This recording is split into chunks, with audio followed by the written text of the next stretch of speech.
Hi friends, അപ്പോൾ നമ്മുടെ വിഷു ഇങ്ങെത്തിയല്ലേ. അപ്പോൾ നമ്മളിന്ന് ഇവിടെ ചെയ്യാൻ പോണത് വിഷുവിന് ഒട്ടും ഒഴിവാക്കാൻ പറ്റാത്ത ഒരു വിഭവമാണ്. നമ്മുടെ എല്ലാവരുടെയും വീടുകളിൽ ഉണ്ടാവുന്ന സാധനങ്ങൾ വെച്ചിട്ട് നമുക്കൊരു വിഷുക്കഞ്ഞി ഉണ്ടാക്കിയാലോ. തലപ്പാൽ ഒഴിക്കണേക്കാളും മുമ്പാണ് നമ്മൾ ശ്രദ്ധിക്കേണ്ടത്. വിഷുക്കഞ്ഞി ഉണ്ടാക്കാനായിട്ട് നമുക്ക് ഏറ്റവും അത്യാവശ്യമുള്ള സാധനമാണ് പച്ചരി. അത് നമ്മൾ കഴുകിയെടുത്തിട്ടുണ്ട്. പിന്നെ നമുക്ക് ഇതിനായിട്ട് ആവശ്യമുള്ളത് പയറാണ്. പയറിന് പകരം നമുക്ക് വേറെ ഇൻഗ്രീഡിയൻസ് ഒക്കെ എടുക്കാം. പക്ഷെ പയറാകുമ്പോൾ നമ്മളുടെ വീട്ടിലെല്ലാവരുടെയും വീട്ടിലുണ്ടാവും. പിന്നെ എളുപ്പം സംഘടിപ്പിക്കുകയും ചെയ്യാം. പിന്നെ കുറച്ച് കാഷ്യൂനട്ട്, മുന്തിരിയും തേങ്ങാക്കൊത്തും എടുത്തിട്ടുണ്ട് കേട്ടോ. വിഷുക്കഞ്ഞി ഉണ്ടാക്കാനായിട്ട് നമുക്ക് ഏറ്റവും അത്യാവശ്യമുള്ള വേറൊരു സാധനമാണ് തേങ്ങാപ്പാൽ. നമുക്ക് തലപ്പാലും വേണം, രണ്ടാം പാലും വേണം കേട്ടോ. ശർക്കരയും ഇതിലെ ഒരു മെയിൻ ഇൻഗ്രീഡിയൻ്റ് ആണ്. പക്ഷേ നമ്മൾ അധികം ചേർക്കണില്ല കേട്ടോ. മധുരം കൂടിയാൽ നമുക്ക് മട്ടിച്ചു പോകും. വിഷുക്കഞ്ഞി നമ്മൾ ഉണ്ടാക്കുന്നത് വിറകടപ്പിലാണ് കേട്ടോ. അതുകൊണ്ട് തന്നെ ചെറിയൊരു ഉരുളിയാണ് നമ്മൾ എടുത്തേക്കുന്നത്. ഉരുളി നന്നായിട്ട് ചൂടായി കഴിയുമ്പോൾ നമുക്ക് രണ്ടാം പാല് നമുക്ക് അതിലേക്ക് ഒഴിച്ചു കൊടുക്കാം. രണ്ടാം പാലൊന്ന് ചൂടായി കഴിഞ്ഞതിന് ശേഷം നമുക്ക് പച്ചരി അതിനകത്തേക്ക് ആഡ് ചെയ്ത് കൊടുക്കാം കേട്ടോ. പയർ നമ്മൾ ഇതിലേക്ക് ആഡ് ചെയ്യണത് ആദ്യം ഒരു കുക്കറിലിട്ടിട്ട് വേവിച്ചെടുത്തിട്ടാണ് കേട്ടോ നമ്മൾ ഇതിലേക്ക് ആഡ് ചെയ്യണത്.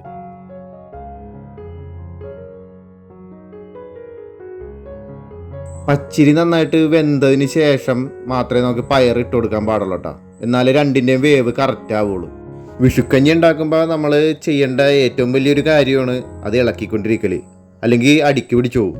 ഈ വിഷുക്കഞ്ഞിയുടെ വീഡിയോ ഒരു ചെറിയൊരു വീഡിയോ ആണ് കേട്ടോ. കാരണം അധികം ഇൻഗ്രീഡിയൻസ് ഒന്നും ഇതിനകത്തില്ലല്ലോ. അതുകൊണ്ട് അത്യാവശ്യമുള്ള കാര്യങ്ങൾ മാത്രമേ നമ്മൾ ഇതിൽ കാണിക്കണുള്ളൂ. ഇതിൽ ഏറ്റവും ശ്രദ്ധിക്കേണ്ട കാര്യം അടിക്ക് പിടിക്കാതിരിക്കാൻ നോക്കണം. അതുപോലെ തന്നെ നമ്മുടെ പയറും പച്ചരിയും നന്നായിട്ട് വേവേം വേണം. നമ്മൾ ചെയ്യണതിൻ്റെ ഇടയിൽ രണ്ടാം തലപ്പാൽ വറ്റിപ്പോണെങ്കിൽ കുറച്ചും കൂടി ഒഴിച്ചു കൊടുത്താൽ മതി. ഇല്ലെങ്കിൽ മൂന്നാം തലപ്പാൽ ഒഴിച്ചു കൊടുത്താലും മതി. കാരണം നമ്മളിതിനകത്ത് വെള്ളം ആഡ് ചെയ്യണില്ല, തേങ്ങാപ്പാലാണ് നമ്മൾ ഉപയോഗിക്കുന്നത്.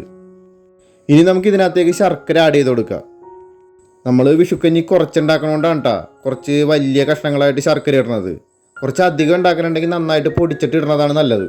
ശർക്കര കൂടി ആഡ് ചെയ്ത് കഴിഞ്ഞാൽ ഇത് അടിക്ക് പിടിക്കാതെ നമ്മൾ നന്നായിട്ട് വേവിച്ചെടുക്കണം. തലപ്പാൽ നമ്മൾ ഏറ്റവും അവസാനം ആഡ് ചെയ്യുള്ളൂ. കാരണം തലപ്പാൽ ഒഴിച്ചു കഴിഞ്ഞാൽ നമ്മൾ അധികം നേരം വിഷുക്കഞ്ഞി അടപ്പത്ത് വെക്കൂല കേട്ടോ. തലപ്പാൽ ഒഴിച്ചു കൊടുത്ത ഉടനെ തന്നെ നമ്മൾ നെയ്യിൽ വറുത്ത നമ്മുടെ കശുവണ്ടിയും മുന്തിരിയും തേങ്ങാക്കൊത്തും പിന്നെ ജീരകവും ഏലക്കായും കൂടി നമ്മൾ പൊടിച്ചെടുത്തിട്ടുണ്ടായിരുന്നു. അതും കൂടി ഇതിലേക്ക് ആഡ് ചെയ്ത് കൊടുക്കും. അപ്പോൾ നമ്മുടെ വിഷുക്കഞ്ഞി ഇവിടെ റെഡി ആയിട്ടുണ്ട് കേട്ടോ. നമ്മുടെ ഒരു സബ്സ്ക്രൈബർ ഫ്രണ്ട് ചോദിച്ചുകൊണ്ടാണ് കേട്ടോ പെട്ടെന്ന് വീട്ടിൽ സാധനങ്ങൾ ഉണ്ടാകുന്ന നോക്കിയിട്ട് അപ്പം തന്നെ ചെയ്തൊരു വീഡിയോ ആണിത്. അതുകൊണ്ട് ലൈറ്റിങ്ങിൻ്റെയൊക്കെ ചെറിയൊരു ഇഷ്യൂ ഉണ്ട് കേട്ടോ. വിഷുക്കൈനീട്ടോയിട്ടേ നിങ്ങളെല്ലാവരും സ്നേഹത്തോടെ ഒന്ന് ലൈക്ക് ചെയ്യട്ടോ നമ്മുടെ വീഡിയോ. നിങ്ങളെല്ലാവരും അതൊന്ന് ഉണ്ടാക്കി നോക്കിയിട്ടേ അഭിപ്രായം പറയണേട്ടാ.